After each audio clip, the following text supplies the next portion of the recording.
thought that there was a need. He came into Greetings, antique radio enthusiasts. Welcome to another edition of Antique Radio Archaeology. Today I'd like to talk about the Lloyd C Greene Concert Selector / Receiver. What we're going to do is a two-part series. Part one is going to cover the history of the radio, the history of the man who invented it, and it was a kit radio. So the one we're going to restore, what I'd like to do is tear it down to kit form, and then in part two we're going to rebuild it as a kit. So to get started, let's go ahead and talk a little bit about the man behind the radio, Mr. Lloyd C Greene. Lloyd Charlton Greene, better known as Lloyd C Greene, was born on December 22nd, 1891 in Voluntown, Connecticut. He worked as a printer for Blanchard Printing Company in Boston until 1917 when he was drafted into the United States Navy. As a naval lieutenant and civil engineer, he boarded the freighter USS El Sol on November 6, 1917, based out of Newport News, Virginia. His tour in World War I ended on June 4, 1919, as part of the crew ferrying troops back from the European theater to the United States. After his service, he worked in some capacity at Eastern Vacuum Tube Laboratories until December 30th of 1920. He would eventually take on a position at the Boston Globe. In early 1922, he became its first radio editor and remained there for the next 18 years. He then moved to Sanford, Maine and became executive VP for Goodall Mills. 9 years later, he would take on a position as technical editor for the Portsmouth Naval Shipyard, from which he retired in 1957. He remained there in Rye Beach, New Hampshire until July of 1968, in which he passed away at the age of 76 years old. So let's talk a little bit about how the Concert Selector radio kit came about. It started in February of 1922 with a column that appeared in the Boston Globe called Citizen Radio Broadcasts by the newly minted radio editor Lloyd C Greene. It was the beginning of a weekly column that would later become a daily column that actually had a lot of information on radio station times that they were broadcasting, shows that were being broadcast, but more importantly it was getting into some of the circuits and how-tos on how radios actually worked and functioned, and it also got into how people could actually build their own radios. It also included a complete course in this new fad of radio broadcast reception. It was on March 5th, 1922, that Mr. Greene would publish an article that would have totally unintended consequences. It was for a radio that he put together himself. It included schematics of the radio, a little bit of a description of the operation, and it had a list of parts so that some of the readers of the column could build their own radio. So he called it an intermediate wave regenerative receiver, and it could be built for $50.65 in parts. Now, to understand the significance of that, you have to also know that in early 1922 there was a huge backlog on radio sets because manufacturers couldn't keep up with the demand. So here you have a guy that publishes an article with the instructions on how to build your own set with readily available parts. So needless to say, this article did something that today would be considered the same thing as a viral video. It was syndicated, it was spread throughout newspapers across the nation and eventually the globe. So it had quite an impact, and the Boston Globe was not ready for what was about to come. So now Mr. Greene has become quite the celebrity. his name is well known. He went from somebody who just lived in obscurity to somebody that everybody knew his name, everybody knew about this radio that he had designed and put out there, and people were really interested. So as the mail kept coming in and people were asking more and more questions about the build, he published another article on April 2nd of 1922. And in this article he expanded a little bit on some of the details of how to build it and its operation, and again he published the parts list, and he also added a few little refinements to it. And this time he actually called it the Concert Selector. Now in doing so, you have to understand, back in 1922, one of the big draws of radio was bringing concerts into your own living room. So he continued to do his regular column, introducing other radios and talking about other circuits and antennas, and course on radios was still, he had different lessons for the course appearing in these articles. There was even some daily columns that were spinning off from the Sunday edition columns that were a little bit shorter but still had little blurbs and stuff. But he was constantly answering questions that people had over the Concert Selector. So in October 15th to be exact, he published yet another article, and this time he included a front panel diagram.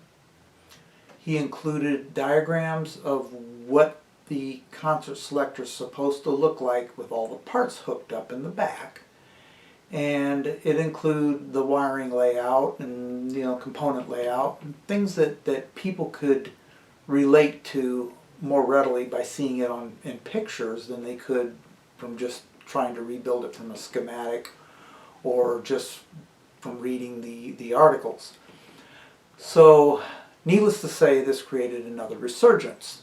The Concert Selector became very popular yet again, and more people were trying to build it. Now they had specifics on how to do it, and people that were probably a little bit afraid to try it were now jumping on board.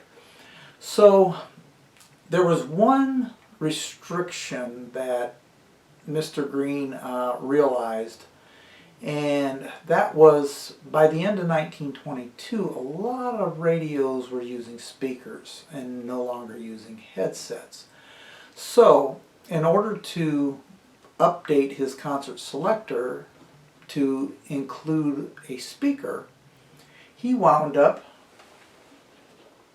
in December putting out another article on the Concert Selector amplifier. Now this is a two-stage amplifier, 2 tubes, and it also included the panel layout. It showed a diagram of how all the components are supposed to be in the back of the amplifier, and he had detailed instructions on how to hook up the amplifier to the Concert Selector in order to use the speaker. So as the popularity of this set grew, so did manufacturers' interests in producing this radio. Now, several manufacturers reached out to Mr. Greene and tried to set up licensing agreements, but you have to understand there's a couple little problems here. Number one, Mr. Greene worked for the Boston Globe, published the articles through the Boston Globe. Therefore, the Boston Globe kind of had a stake in it if he were to enter any licensing agreements. Another thing is that at the time, the Armstrong regenerative receiver patent was under a lot of litigation. And while Armstrong was fighting this battle, other companies were being sued for using the license that Armstrong had issued So in order to avoid any of this litigation, the best thing Mr. Greene could do was stay the heck out of it, which he did. Now, there were rumors that he was licensing it to different manufacturers. In the meantime, the Globe was printing retractions saying, no, Mr. Greene was not entering any licensing agreements with any manufacturers, and anything you may have heard is simply false. But that didn't stop manufacturers from saying that they had a fully licensed agreement or version of this radio, and they were producing them. Now, most of them were very small manufacturers. Now, Chelsea Radio Company was a rather big manufacturer that was producing a limited amount of these radios, but technically they did have a license with Armstrong. They were one of the few manufacturers that actually had the Armstrong license agreement. So they could say that without really telling the truth about it, because they were saying it was licensed, but they weren't saying what license agreement they were following, which, yeah, it was marketing at the time. So that left one other option, and a lot of manufacturers jumped on that. Now, while manufacturing the radios may have gotten you into a little bit of trouble back then, one thing that wouldn't get anyone in trouble was producing the parts and compiling them as kits and selling the kits. And that's exactly what happened. A lot of manufacturers jumped on board with this, and as such, the Lloyd C Greene Concert Selector was sold as a kit radio from numerous manufacturers. Now, one of the interesting things about this kit, as opposed to other kits, was that Mr. Greene was very adamant about how components had to be laid out and what components could be used to produce his concert selectors. And as such, the manufacturers were very good at making sure that they did just that. As such, all the panels are identical. The layouts of the components when they were built are identical. And when you go to auction today, when you see a Lloyd C Greene concert, you know right away that's a Lloyd C Greene Concert Selector. It's very obvious. You can look inside and go, yes, that is a Lloyd C Greene Concert Selector. The same with the amp. So, what has happened is I was able to pick up a Lloyd C Greene Concert Selector a while back, and it was in just terrible shape. Just absolutely almost unrestorable shape. And this radio was, it sat around for a while before I finally decided to take it apart. And what I did is I went ahead and took it down to individual components. I cleaned up all the components, and the ones that I could restore, I restored. There's a couple of pieces that I had to replace. Nothing major, a tube socket, and I believe the coils on the rheostats and the potentiometer had to be replaced. There just quite a few little things had to be done. But what I've got now is a complete collection of all these parts.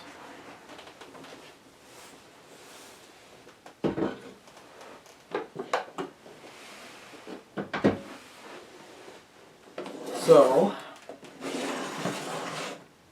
what I essentially have here is a Lloyd C Greene Concert Selector kit that I'm going to build as if it was a new kit from scratch. Before we begin, there's something I need to clear up. As you may have noticed, there was a little blurb earlier stating that Mr. Greene actually called this a concert receiver. That is correct. I have been calling it a concert selector since the beginning of this video because that's what I believed it to be. And there's a lot of reasons behind it, and the reason why I call this channel Antique Radio Archaeology is because archaeology involves research. And I do a lot of research when I'm working on these old radios to find out a little bit about where they come from, what the circuitry is, a lot of different things and a lot of different reasons. But when I was doing the research as I was producing the video, I discovered something that really kind of shocked me, and that was I've been calling it the wrong thing for years. Auction houses have been calling it the wrong thing for years. One of the most popular websites for research has been calling it the wrong thing all these years. And the reason why I know this is because on May 11th, 1924, Mr. Greene published a new article with a new radio, a 4-tube radio that had a couple of different tuners in it. And you could select between the tuners. So he called that one the Lloyd C Greene Concert Selector. And at the very beginning of the article, he stated not to be confused with the concert receiver, the earlier concert receiver. This is the earlier concert receiver. So basically everybody's had it wrong for a lot of years now. And so it's time to correct that error. This is a Lloyd C Greene Concert Receiver. I will call it that from now on. And with that being said, let's go ahead and get started. So here are the parts that are going to comprise the Lloyd C Greene Concert Receiver. Now, before we get started, just going to go over what I've done as far as prep work. I've polished all the hardware using a Dremel wire brush, including that face plate. Got the wire buses all cleaned up. I'm going to be reusing that original capacitor, which I did check. It is good. These knobs are replacements. The other ones were, I had to break one of them to get it off, unfortunately. It was pretty much solid on there. I could not remove it. And as such, I'm going to be using these Chelsea knobs, which were used quite frequently on the concert receiver. This is the rheostat. I pretty much disassembled it, cleaned and polished everything up, and reassembled it. This grid leak is a replacement because the original was just, it was broken. This is a selector, which I just pretty much cleaned it up. This capacitor is what came with this radio. Now the one that is specified has a vernier knob, so this is a little bit of a deviation. However, because it's original to this kit that was assembled by somebody 100 years ago, I'm going to leave it. I went ahead and disassembled this, cleaned it up, and reassembled it.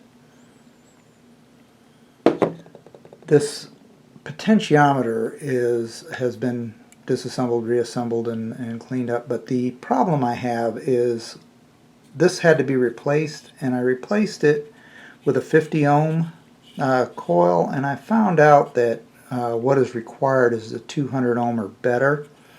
So I went ahead, and this is the original wire form. I went ahead and ordered some resistive wire so that I can get the 200 ohms, and when I receive that, we're going to go ahead and assemble this, rewire this, and then attach it to the potentiometer to get the right value. That is the original tube that came with it. I don't know if it works yet. I haven't checked it. This is the tube socket and holder. The tube socket was broken, so I've replaced it. I do have to re-drill a couple of holes so this one will fit, because this is a little bit wider. And this coil, all I did was polish it. Didn't do anything else to it. The variometer did have some damage. The coils were broken loose, and I re-glued them back onto the form, and obviously polished it up and disassembled it, polished it up, and reassembled it. So that's ready to go. So the front panel here is made out of hard rubber, and one of the problems with hard rubber is during the vulcanization process they use sulfur. And sulfur, when exposed to ultraviolet light and humidity, will cause a brown discoloration. There's no way of removing it with cleaners because it's not a stain, its actual top layers of rubber have changed chemical composition. Therefore, the only way to really get rid of it is to remove it, and you do that through wet sanding. And I did that. I've wet sanded it, and I went ahead and polished it with rubbing compound and Brasso. And to fill in the lettering, I used a tire paint stick. You can also use a latex paint stick, which they both resemble a crayon, and it just fills in those letters. And I'm going to do that later on the dial to clean up these dials, so you'll see how that process works. The other part of this panel is on the back. There is a copper sheet that goes here, and I'm going to replace that copper sheet with some new copper. And the other issue that I had was there was a warp in the panel. The panel had a definite curve to it. It's now straight. The way I straightened it out was I applied heat with a heat gun, got this thing really, really hot, and I placed it between two large travertine tiles. We're talking 18-inch tiles. And I wrapped it in paper, placed it between the tiles, and put some weight on it and let it cool. And when I finished, it was all nice and straight. So that's how you can take care of hard rubber panels when they do warp, and they do warp over time. You do have that problem quite a bit, but it's an easy fix once you remove all the components. So let's go ahead and get started on the front panel.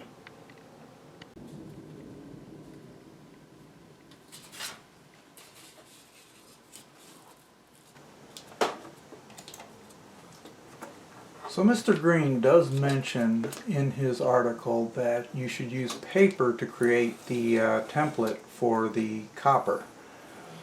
Now in this case I already have the copper taken from the panel, so all I'm doing is retracing what I've already got. So I'm basically creating the template, but I'm kind of cheating in a way, but hey, it works.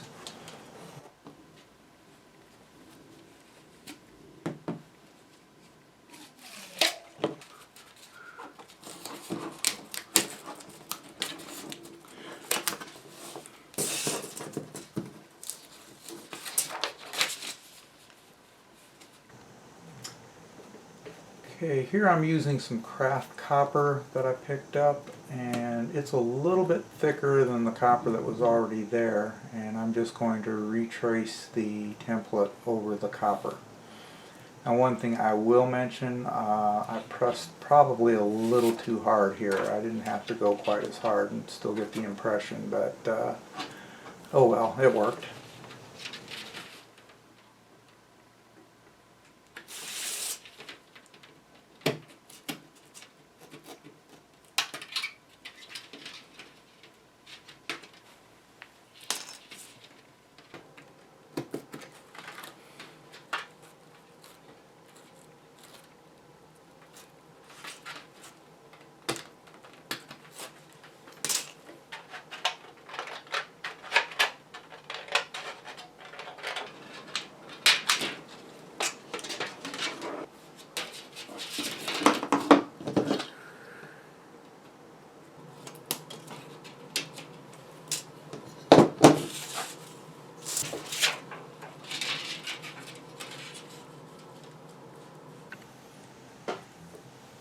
So now I'm going to use some Loctite spray adhesive in order to attach the copper to the back of the front panel. However, in the articles, Mr. Greene mentions using shellac. So you would actually put shellac on the back of the copper and let it get tacky and then press it down with hopefully the same results. But hey, this stuff works, so I'm going to just go ahead and use it, and I've got it on hand.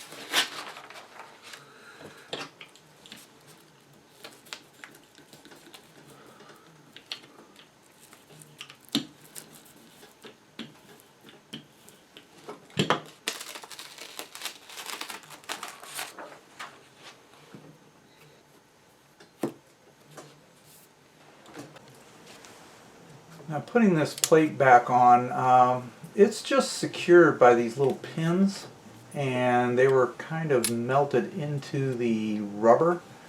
So I'm using a soldering iron to heat up the pins and press them back into the rubber.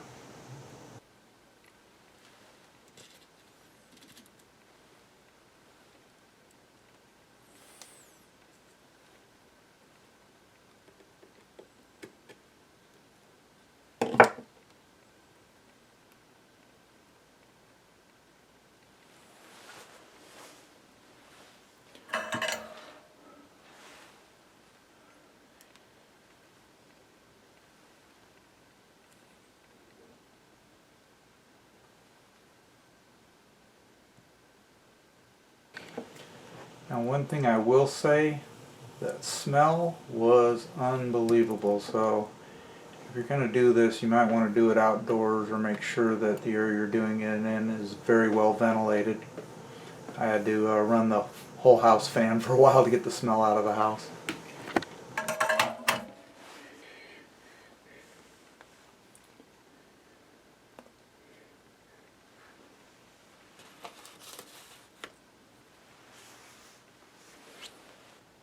Well, that concludes part 1 of this video series. If you liked what you saw, please hit the like button. If you'd like to see more, please hit subscribe. Part 2 should be coming out very shortly. I hope to see you next video. Goodbye.